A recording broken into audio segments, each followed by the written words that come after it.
और देवी मां चिंतपूर्णी देवी के सामने माथा टेकना और आशीर्वाद प्राप्त करने का सौभाग्य मिला है।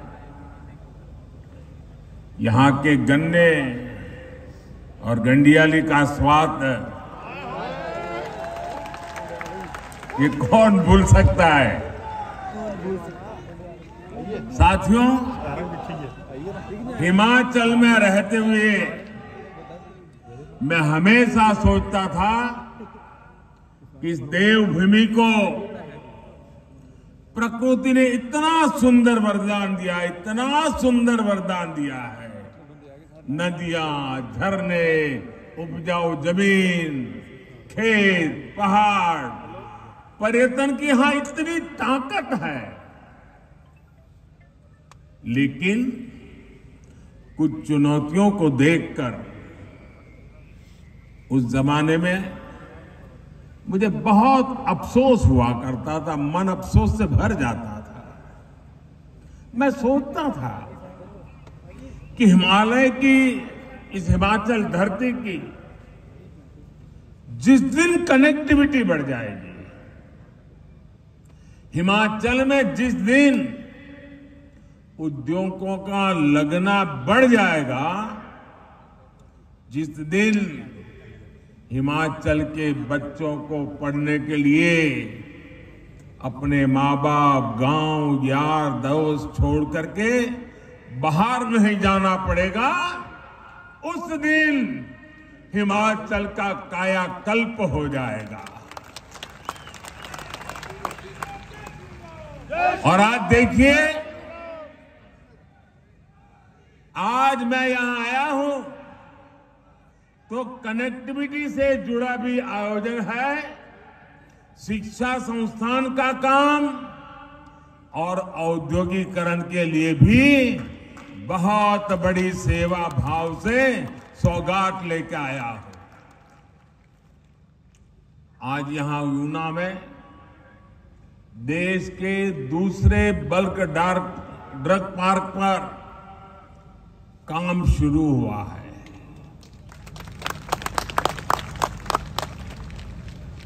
अब जरा हिमाचल के लोग सोचिए,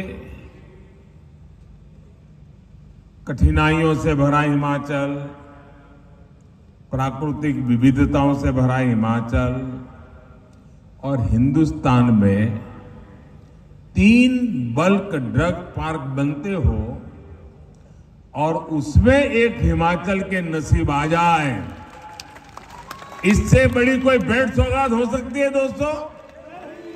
इससे बड़ा कोई निर्णय हो सकता है? ये हिमाचल के प्रति जो प्यार है, जो समर्पण है, उसी का परिणाम है भाइयों।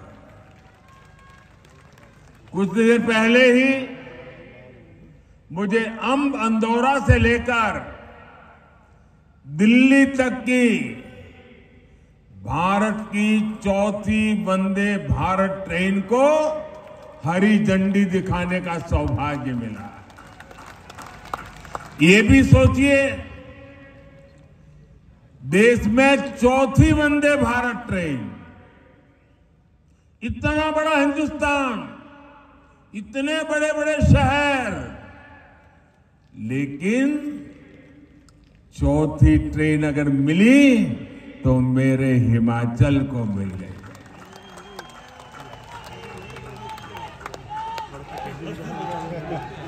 और मैं जानता हूं साथियों, आज अगर कई परिवार आपको मिलेंगे, हिंदुस्तान के हर कोने में मिलेंगे, जिनका मन करेगा एयरपोर्ट जाके हवाई जहाज देखे। बैठने का विचार तो बाद में। वैसे हिमाचल में पहाड़ों में रहने वाले लोगों के लिए अगर आप पूछोगे तो 2-2, 3-3, 4-4 पीढ़ियां जीवित जो होंगे, उन्होंने न कभी ट्रेन देखी होगी, न कभी ट्रेन के अंदर सवारी की होगी। आजादी के 75 साल के बाद भी ऐसी स्थितियां रही हैं। आज हिमाचल में सिर्फ ट्रेन नहीं, हिंदुस्तान की सबसे आधुनिक ट्रेन आके खड़ी हो गई भाई, और यहां से चल पड़ी। आज ही हिमाचल की अपनी IIIT की संस्था अस्थाई बिल्डिंग, इसका भी लोकार्पण हुआ है।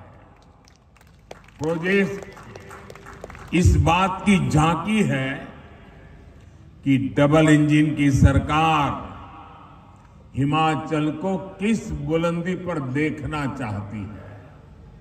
ये प्रोजेक्ट विशेष रूप से हिमाचल की नई पीढ़ी, युवा पीढ़ी के सपनों को नए पंख देने वाले हैं। ऊना को, हिमाचल प्रदेश को इन प्रोजेक्ट्स के लिए आपको लाख लाख बधाइयां। साथियों, हम सभी जानते हैं जरूरतों और आशा आकांक्षाओं में फर्क होता है। हिमाचल में पहले जो सरकारें रही और दिल्ली में भी जो लोग बैठे थे, वो आप लोगों की जरूरतों को पूरा करने में उदासीन रहे और आपकी आशा आकांक्षाओं को वो कभी समझ ही नहीं पाए, उन्होंने कभी उसकी परवाह ही नहीं की।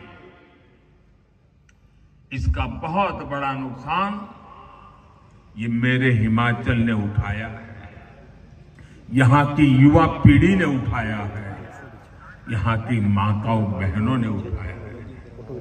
लेकिन अब समय बदल गया है। हमारी सरकार न सिर्फ लोगों की जरूरतें पूरी कर रही है, लेकिन जनता जनार्दन की आशाएं, अपेक्षाएं, उसे पूरा करने के लिए पूरी शक्ति से काम में जुट गई है। इसके लिए मुझे याद है हिमाचल का हाल क्या था। कहीं विकास का नाम नजर नहीं आता था। जैसा जब मैं यहां रहता था, चारों तरफ विश्वास की खाई, निराशा के पहाड़, आगे जा पाएंगे नहीं जाएंगे, विकास के अपेक्षाओं के बीच में बहुत बड़ी खाई, एक प्रकार से गड्ढे ही गड्ढे। उन्होंने कभी ये विकास की आवश्यकताओं के गड्ढे भरने के लिए सोचा नहीं, छोड़ दिया गया था। हमने उसको तो भरा, लेकिन अब मजबूती से नई इमारतें हिमाचल में हम बना रहे हैं। मोदी जी को जय श्री राम।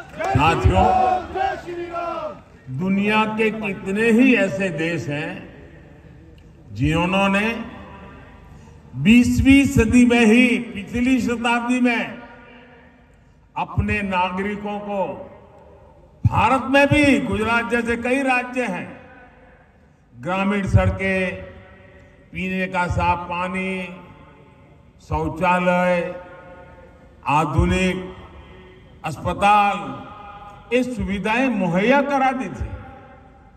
लेकिन भारत में कुछ सरकारें ऐसी रही जिन्होंने सामान्य मानवी के लिए इन सुविधाओं को पाना भी मुश्किल बना दिया।